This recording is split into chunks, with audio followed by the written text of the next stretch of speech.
Yeah.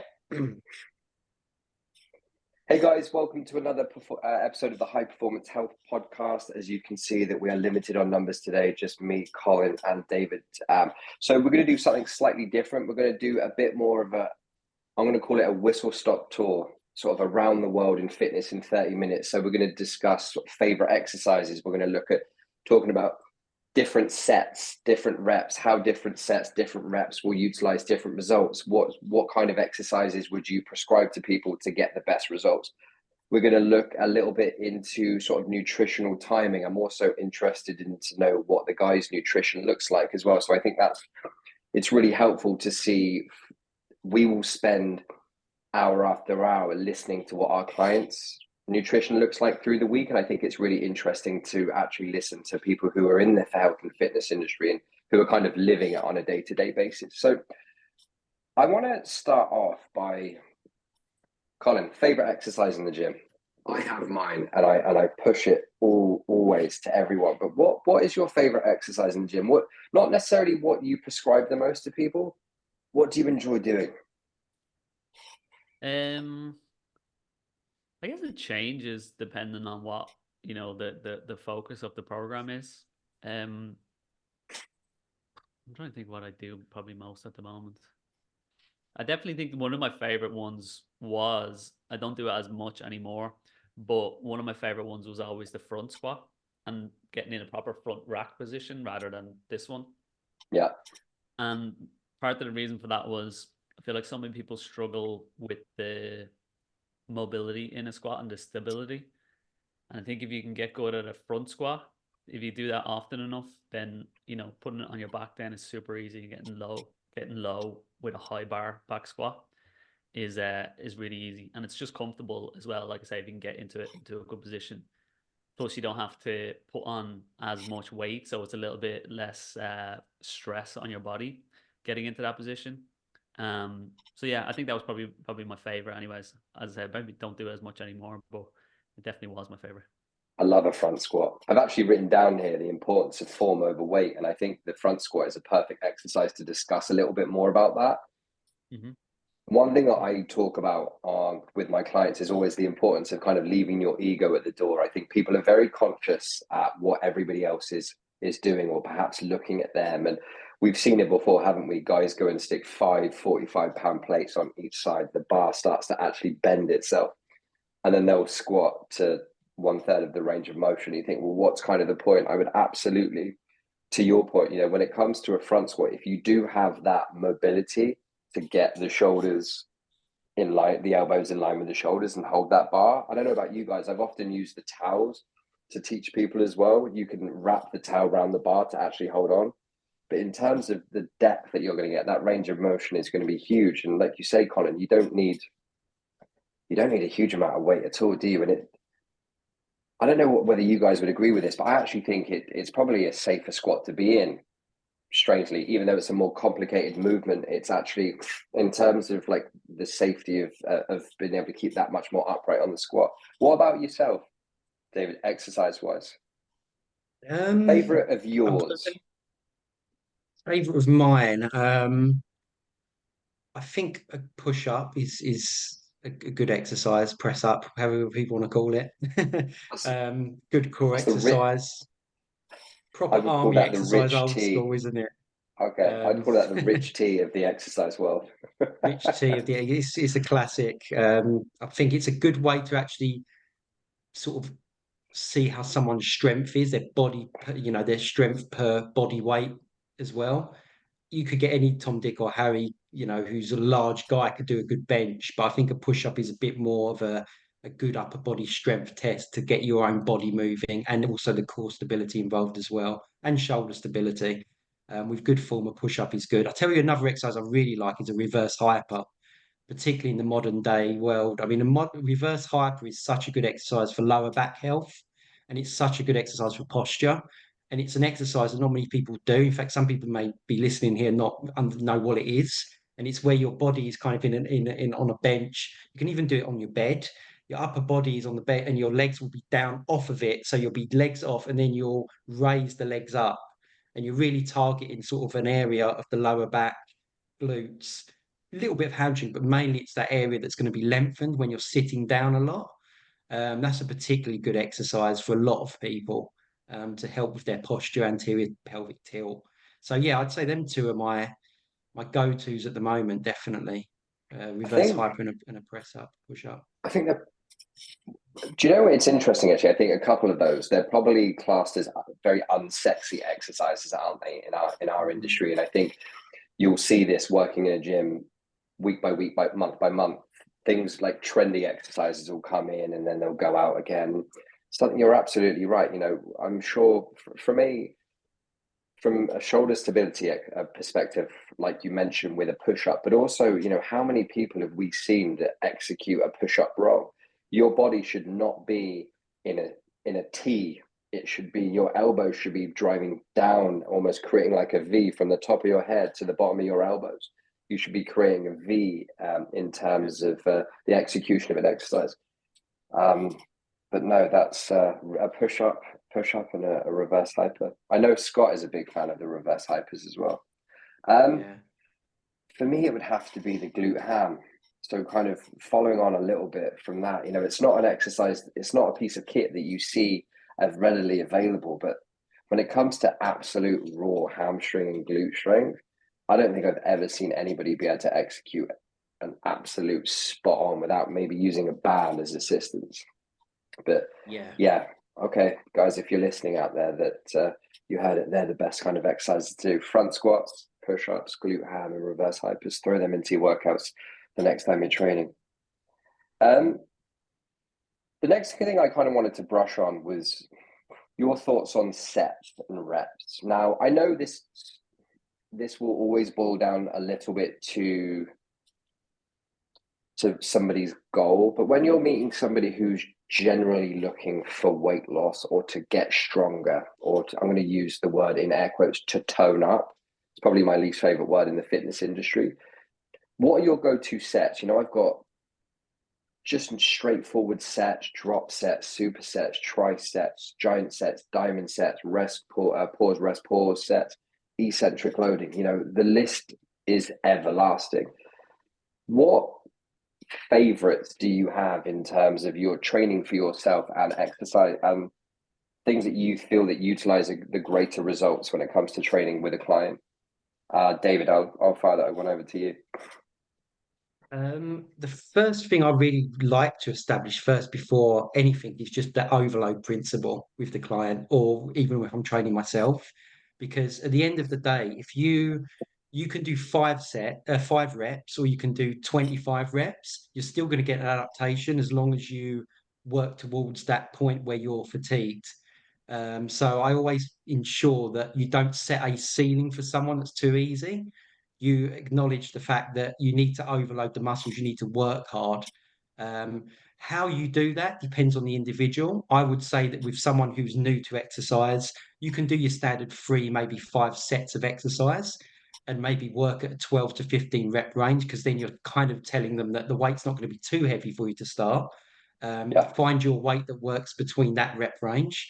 But what I don't like to do is create a ceiling before anyone started, because if you're creating that ceiling and saying, do 10 reps and they can do 25 of that, then the exercise is worthless. yeah, So it's all about kind of making sure that they understand, and you understand when you're training, that you've got to work hard. That's number one principle in any set, any rep range, whatever.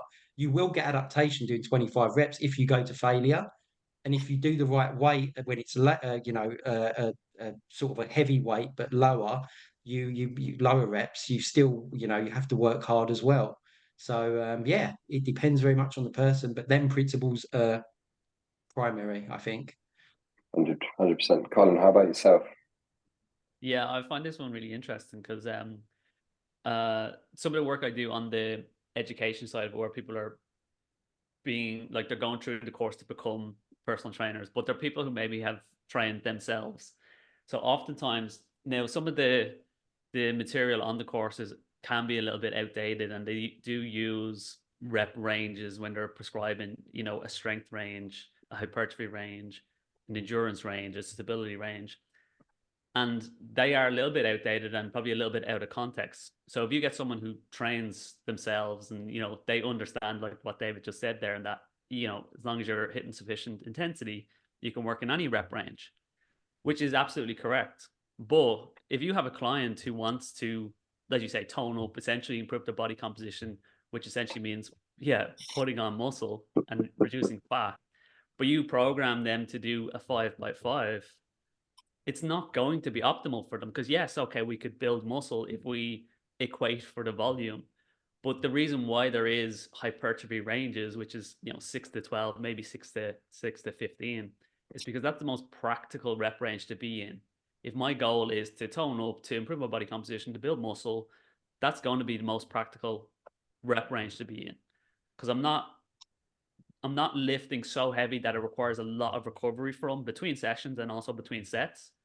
And also then I'm not going so high in reps that I'm almost fatiguing cardiovascularly, or it's just kind of burning to the point I'm not actually really getting the sufficient intensity and the sufficient tension in the muscle to promote hypertrophy.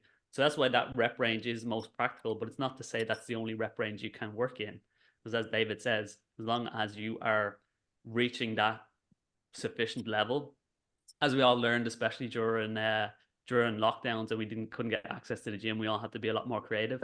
You maybe had to do exercise where you didn't have access to a lot of weight, so you had to do more reps.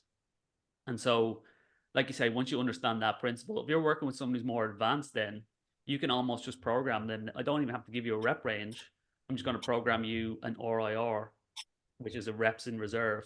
So I could say, I want you to work to 3 reps in reserve on the first set, 2 reps in reserve in the second set, and then 1 rep or 0 reps, depending on the exercise, for the third set. And they're advanced enough to know, okay, no matter what weight I choose, no matter what exercise I choose, as long as I'm working to that intensity, I'm still getting to the same point, regardless of what exercise I've done, regardless of what weight I've used, regardless of how many reps I've done, I'm still reaching that same level of intensity. So yeah, when it comes to programming reps, it's really important, like David says, to understand that first. If I give you 12 to 15 reps to do, that doesn't mean, oh yeah, I'll do 3 sets of 15 and I've done it. If you're doing 3 sets of 15, the weight's probably too light then. Because realistically, you should have been getting to a point of that last set of 15, unless, okay, maybe you could do 1 or 2 more reps and that's where we wanted to be, then perfect. But if you could keep going and do another 5, 6, 7 reps, then yeah, it was too light the whole time. So we need to get a better understanding of reaching the sufficient level of intensity. Which is just like that's going to happen as well. Even if in a gym, let's say I'm using one of the cable crossovers or something for doing some exercise, that's busy, so maybe I have to use something else. And sometimes the weights don't always equate. So again, we need to understand, well, what weight do I actually need to choose to get into the right level of intensity? Go on, David. I was just going to add as well, we often, when we start training someone as well, you kind of ask them, how many years have you been training? And you kind of almost get an idea of the training age of the muscle as well. And you kind of know, as we've just mentioned there, that if someone's got a further training age, and the likelihood is that they're going to be able to go to that intensity more and hit their failure. So you can kind of start to go lower reps maybe and put a bit more of that in. Whereas if it's someone who's never been into a gym before, that's when you need to start sort of maybe having set points and then getting feedback to understand whereabouts they are. So the training age of the muscle is really important as well. Not just through rep range, but also execution and stability muscles around that as well. So that's why the health performance program is really good. One of the questions we straight away ask is, how long have you been using a gym? How long have you been training? Such an important question, because then you're kind of already building a picture up of what the kind of the rep ranges could work for that person as well. I don't know about you guys. I've mentioned this on the podcast a few times actually. Colin writes my strength training stuff, and sometimes the 5 sets kill me, and I want to just emote to you. But for me, when I'm training myself lower body, I don't know why specifically, I always go super heavy, low reps. Something like a deadlift, a trap bar deadlift, a back squat, I always go. But when I squat, I am like butt to floor, ass to grass. When it comes to chin ups, when it comes to bench, I'm much more on the higher spectrum. I like to work to that higher sort of point of that strength training threshold, sort of that 12, maybe even to 15. I do enjoy that. How about yourselves when you're training yourself, or are you not that conscious particularly about it, or are you just kind of just looking for that failure point? David, I think, sorry, go on, go on, just Colin. because jumping Go on, from Colin, your go on. point is, yeah, I find that I kind of probably quite similar, especially training lower body, and part of that is because I'll get out of breath because you're lifting heavier weights because your legs are stronger. So if I'm getting out of breath before my muscles have actually reached the point of fatigue, then it is diminishing the amount of um, effectiveness I'm getting from it. So yeah, by going heavier and going lower, it's the actual set's not taking as long, um, but it means I am actually reaching that point of failure earlier than if yeah, like I said, I kept going and I just get out of breath then. Or especially if I'm holding dumbbells, if I'm doing like Bulgarian split squats or something, and then my hands and my forearms are just fatiguing, and again, you're not getting the benefit of it then from the legs. I think from a training from a heart rate response as well, my legs. I was squatting this morning. I've literally just come back from the gym. 5x8. So I did 40 reps, 5x8 back squats. So I'm squatting around 110 kg. So what's that? 230 pounds, something like that. And my heart rate's 125 beats per minute when I recover. Now it recovers really, really quickly, but when I'm benching and I'm going up to a much higher rep range, my heart rate's 75 up to about 80, 88, 89, something like that. But I think the importance when it comes to exercise sort of execution as well, I would say this: the secret ingredient in your workout has to be intention. Whether you're aiming for muscle strength or power, the key is often the same. How you train is kind of the most important thing. So for example, like strength and power, it's all about the movement, and I think a lot of people are so disengaged when they're executing these exercises. So like I say, for strength and power, it's all about the movement. Focus on the precision and the explosive execution of that exercise.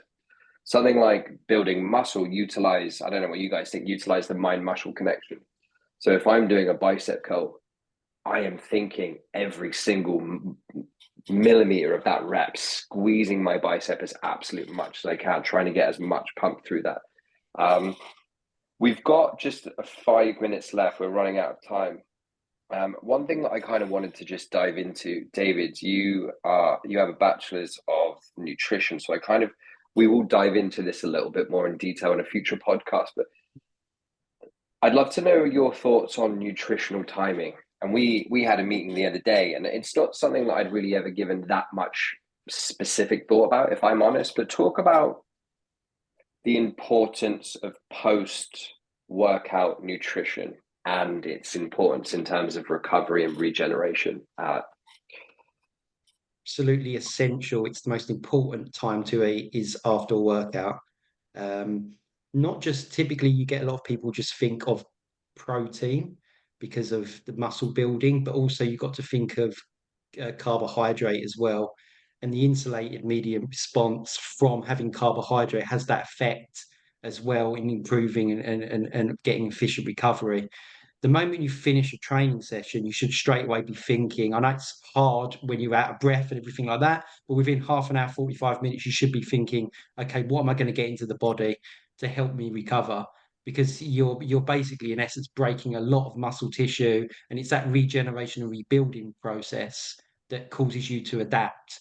And sometimes we get caught up in the habit of thinking, oh, I train hard, I'm not going to eat, I'm going to get these amazing results because, I'm getting this big deficit in expenditure and I'm not going to eat. But actually, it's counterproductive because, in essence, what you're doing is you're breaking a lot of muscle tissue. Your body's, not gaining anything from the session, particularly if you're, say, training late in the evening and you go straight to bed. You've got 14, 15 hours maybe where you're not eating anything. And Yeah. it can also lead to sort of stresses on your body and viruses and just problems longer term. So, yeah, always make sure carbohydrate and protein straight after a meal is really important. We should be looking at about 25, 30 grams minimum of protein. And usually I would suggest maybe a 50, 60 gram carbohydrate after training. And if you're on a low carb diet, it's the only time I say to people, eat carbohydrate.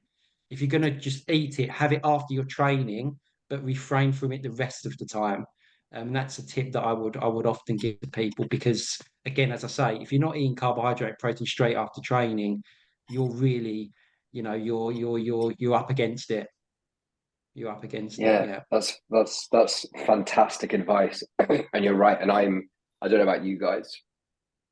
I am absolutely, hold my hands up. I've done this thousands of times over the years, especially working in a gym and you've got 8, 9 training sessions back to back with clients, and you get a cancellation and you manage to knock out, you know, a quick 45-minute German volume training or something like that, you know.